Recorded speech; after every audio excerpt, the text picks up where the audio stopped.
Hello friends, today we take up module 15 of the paper second. We shall talk about Mannerism, another era in art history. Our objectives are acquaint about Mannerism, understand its manifestations in various parts of Europe, critically appreciate the works of art of the Mannerist style. The contents of this module are introduction, historical situation, artist, Jacopo da Pontormo 1494 to 1557, Parmigianino Mazzola 1503 to 1540, Bragino, Engvi Silo 1532 to 1625, Europe, Mannerist sculpture, Benvenuto Cellini 1500 to 1571, Jean de Boulogne, Giovanni Bologna, Mannerist architecture, Counter-Reformation, Tintoretto 1518 to 94, Veronese Paolo Carrieri 1528 to 1588. Introduction. Let us get back to Italy. From the north of Europe, after Raphael died in 1520, many new developments in art happened in Italy. The most significant of them was Mannerism. It lasted till 1580 in Italy, after which the Baroque period took over. In the rest of Europe, it continued to dominate the art scene well into the early 17th century. It is a tedious task to characterize Mannerism. It happened at the same time as the Protestant Reformation and the Catholic Counter-Reformation, and expresses the extremes of the time. It is derived from an Italian phrase manner of the antique. It is said that it is a step further from the harmonious ideal of the Renaissance. Known for its intellectual sophistication as well as its artificial as opposed to naturalistic qualities, Mannerism favors compositional tension and instability rather than the balance and clarity of earlier Renaissance painting. It is known for its technical accomplishment, but also for its formulaic, theatrical, overly stylized work, and is characterized by a complex composition with muscular and elongated figures in complex poses. Mannerism in literature and music is notable for its highly florid style and intellectual sophistication. It is also the bridge between the idealized style of Renaissance art and the dramatic theatricality of the Baroque. Historical situation. Charles V and Francis I carried out the sake of Rome in 1527 and reinstated a very weak pope. Artists left the ruined city and it lost the artistic vitality, obviously. During the 16th century, in the climate of upheaval within the church and the Protestant challenges to its authority, humanism seemed to pose a greater threat than it had in the 15th century. Notions of the primacy of man were replaced by a harsh view of nature and Copernicus' change in the conception of the world that was also influenced by the discovery of new continents and countries. Emphasis was placed on God's role as judge and on penalties for sin rather than on the possibility of redemption. Besides splitting Europe into two religious camps, the Reformation and Counter-Reformation, also called the Catholic Reformation, had fundamental effects on art, artists and patrons. Painters and artists lost faith in the concept of harmony and felt that it was no longer possible to illustrate a world based on equilibrium, since all previous notions were shattered. The quest for a new pictorial language gave way to more artificial and less naturalistic means than Renaissance painting. This exaggerated idiom is typically associated with attributes such as emotionalism, elongated human figures, strained poses, unusual effects of scale, lighting or perspective, vivid, often garish colors. The subject matter of Mannerist painting and sculptures ranges from the mystical to the lascivious, and Mannerist architecture is a synthesis of new formal combinations. In contrast to the dominate of papal patronage during the High Renaissance, Mannerism was a style of the courts. It appealed to an elite, sophisticated audience. Mannerist subjects are often difficult to decipher, and their iconography can be highly complex and obscure, except to the initiated. They may also be self-consciously erotic. Artists. Among the finest Mannerist artists were Michelangelo, noted for his Sistine Chapel frescoes, such as The Last Judgment; Correggio, known for his sentimental narrative paintings and first to portray light radiating from the child Christ; Andrea del Sarto's two pupils, Jacopo da Pontormo and Rosso Fiorentino; Parmigianino, the influential master draftsman Rasse Fiorentino and portraitist from Parma; Agnolo Brangino and Giorgio Vasari, a second-rank painter but fine writer of works like Lives of the Artist, as well as an architect who designed the Uffizi art gallery in Florence. The Venetian Jacopo Bassano Tintoretto, one of the great drawing experts and prolific composer of large religious paintings executed in the grand manner, verging on the Baroque; Federico Barocci, the pious religious painter active in Urbino and central Italy; Giuseppe Archibaldo, known for his bizarre fruit and vegetable portraits; Paolo Veronese, the Venetian colorist; Domenico Theotopoulos, known as El Greco, the Venice-trained Greek artist who worked in Spain, known for his highly individualistic style of art reflecting his vision of Christianity and worldly meaning;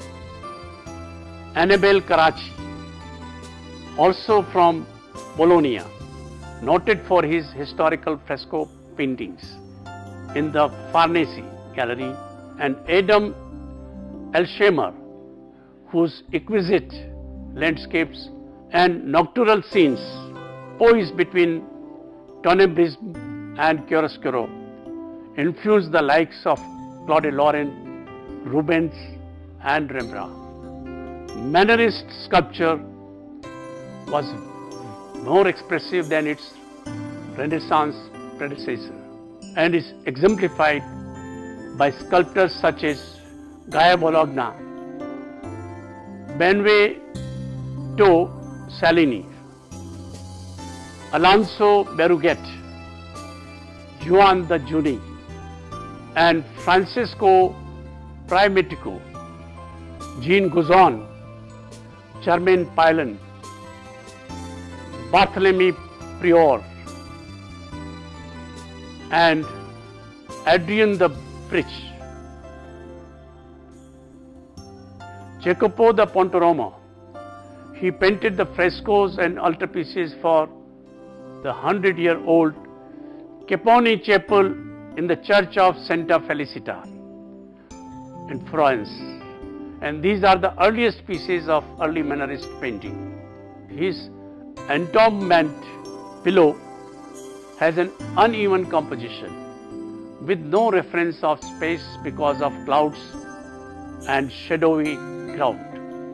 Look at the elongated bodies painted in Michelangelo's style, and the blue-pink palette, something new for its times, while two youngsters carrying Christ carry the same expression of terror. Mary and Jesus are relaxed, while the others are agitated and in some form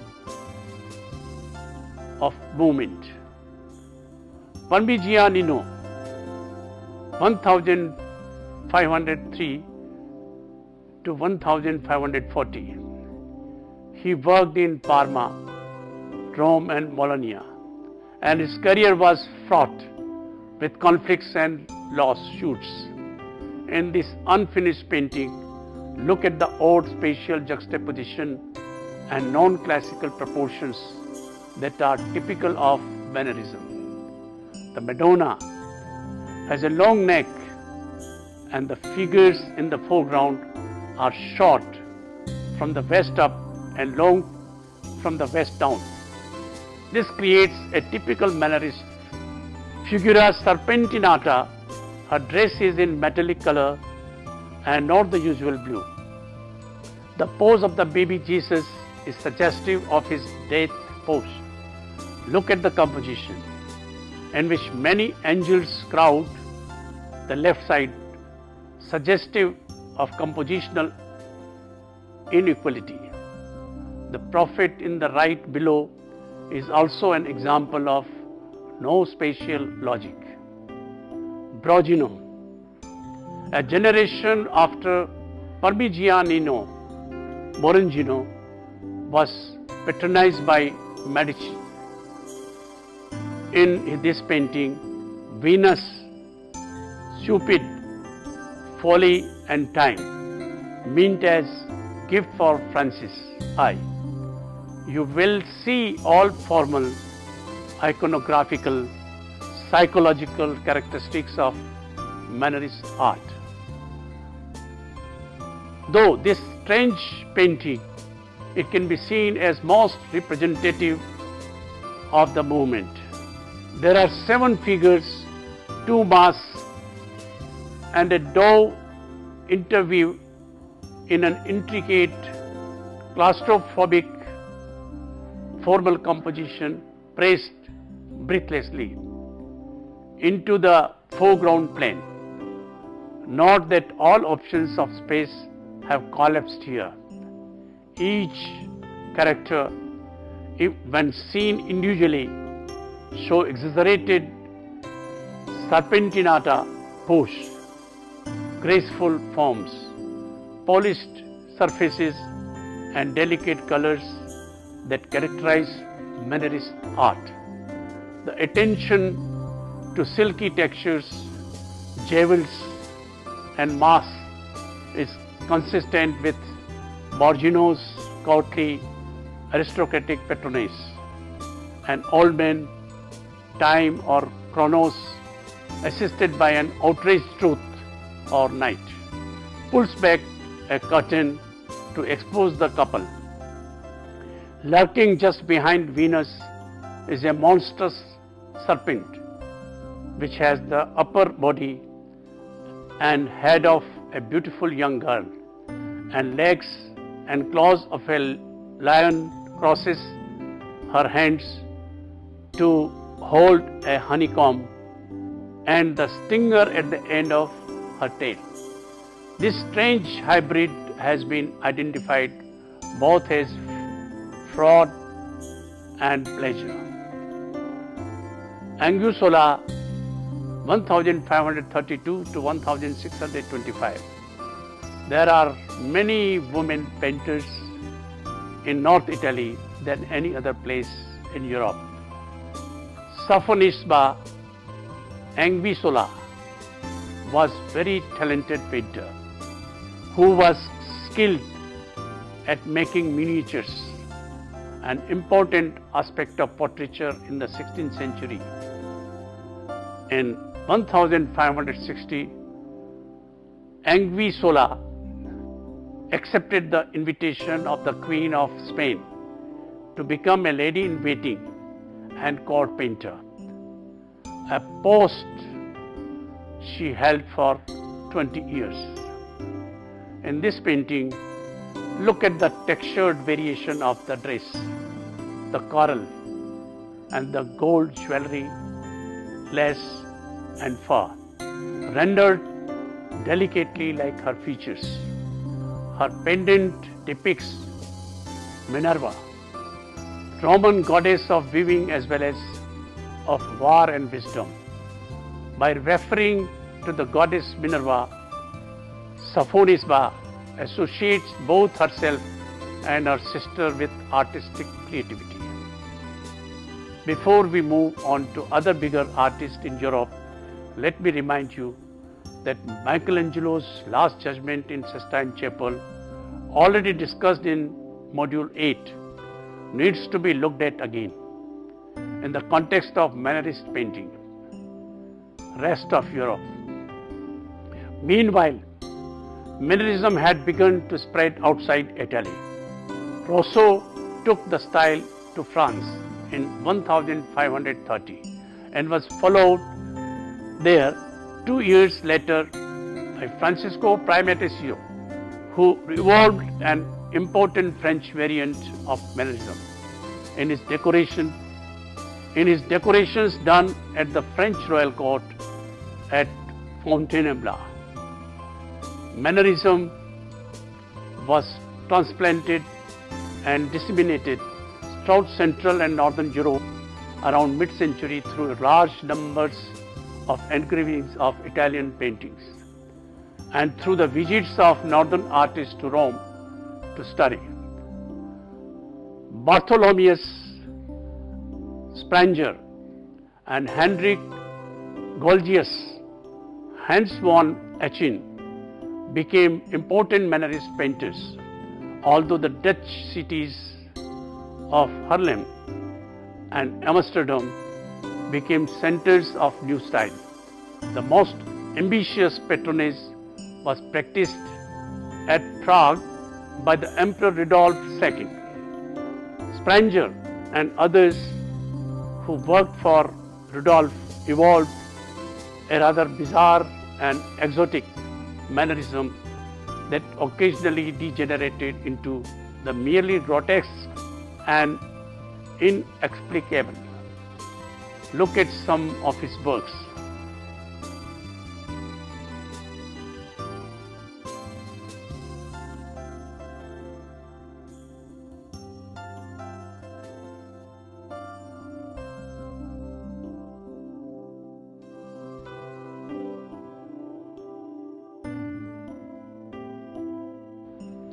Mannerist sculpture.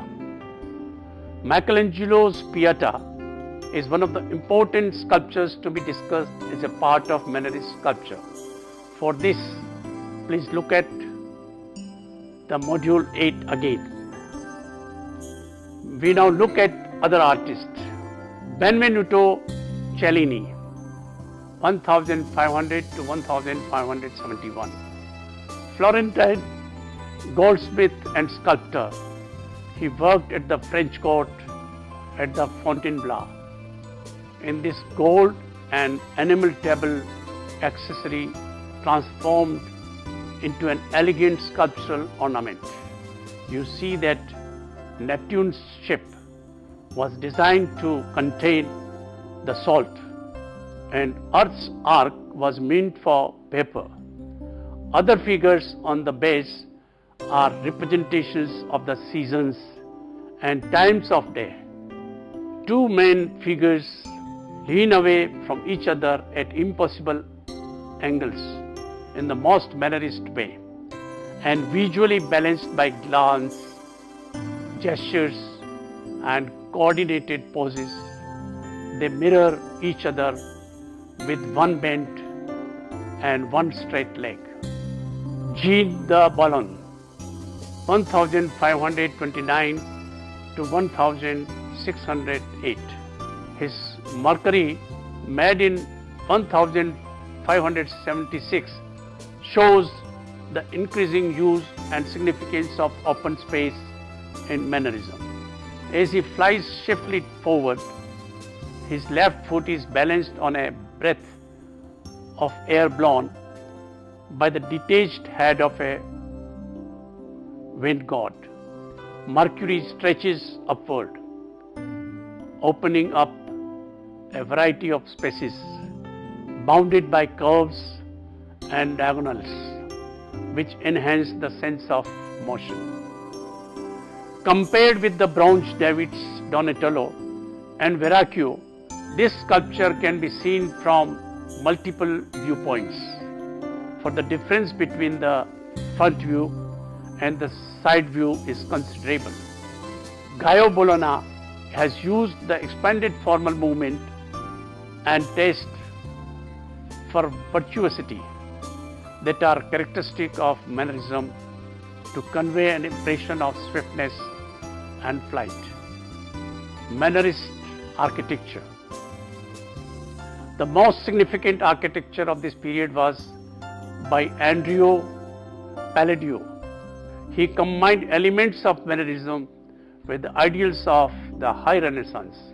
He also wrote 4 books of architecture, one of the first Western architectural treatises.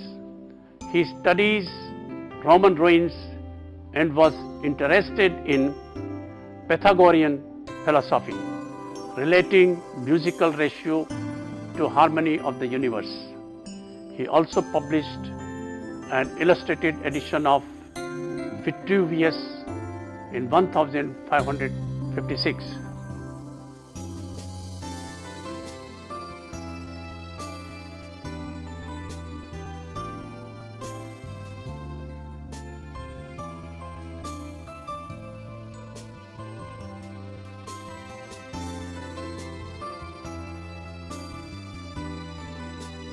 From 1566 to 1570,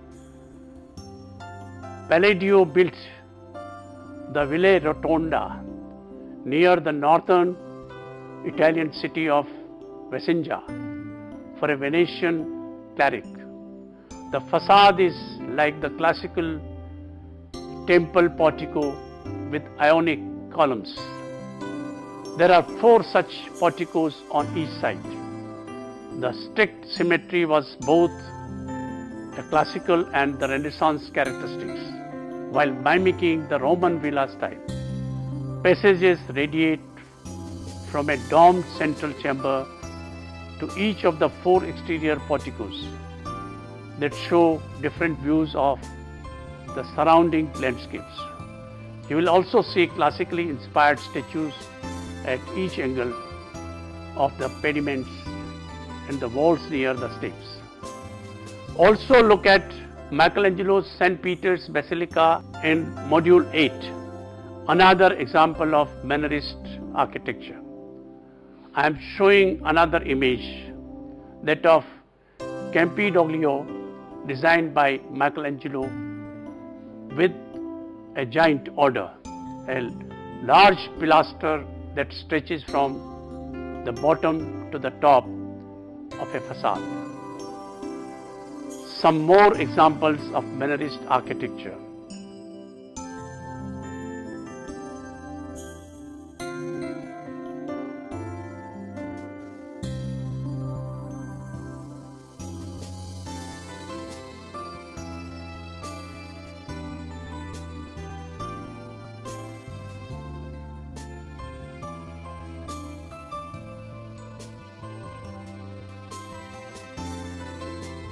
Before we move further, let me talk a bit about Counter-Reformation.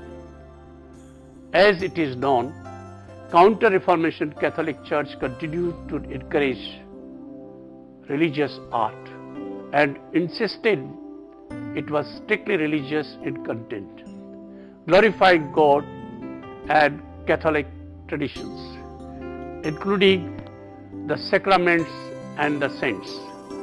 This stricter style of Catholic biblical art was launched by the Council of Trent to highlight the theological differences between Catholicism and Protestantism.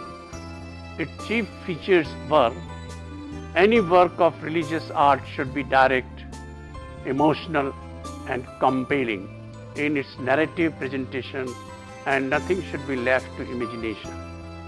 It must inculcate spiritualism and piety. Tintoretto. Tintoretto had a very simple goal: combine Titian's color with the drawing of Michelangelo. In this painting, there is no front profile. The picture is made diagonally and figures are not evenly lit.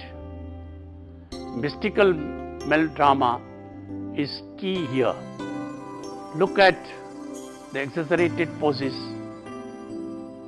of the apostles, illuminated by a mystical light that is consistent with official counter. Reformation text. Toward the center of the table, Christ attributes bread to the apostles. Light radiates from his head so that he is depicted as the light of the world. Paolo Cagliari, 1528 to 1588. Verone's most famous work is a Last Supper that he renamed Feast in the House of Levi, painted in 1573 for the Dominican monastery of St. Giovanni e Paolo. At first glance, the subject of the painting seems to be primarily its architectural setting, and only secondarily Christ seated at the table. When the Inquisition objected to his naturalism and ordinary people in the picture and asked him to change some parts, he changed the title. Also look at the works of El Greco in module 14. Let us look at some more images now.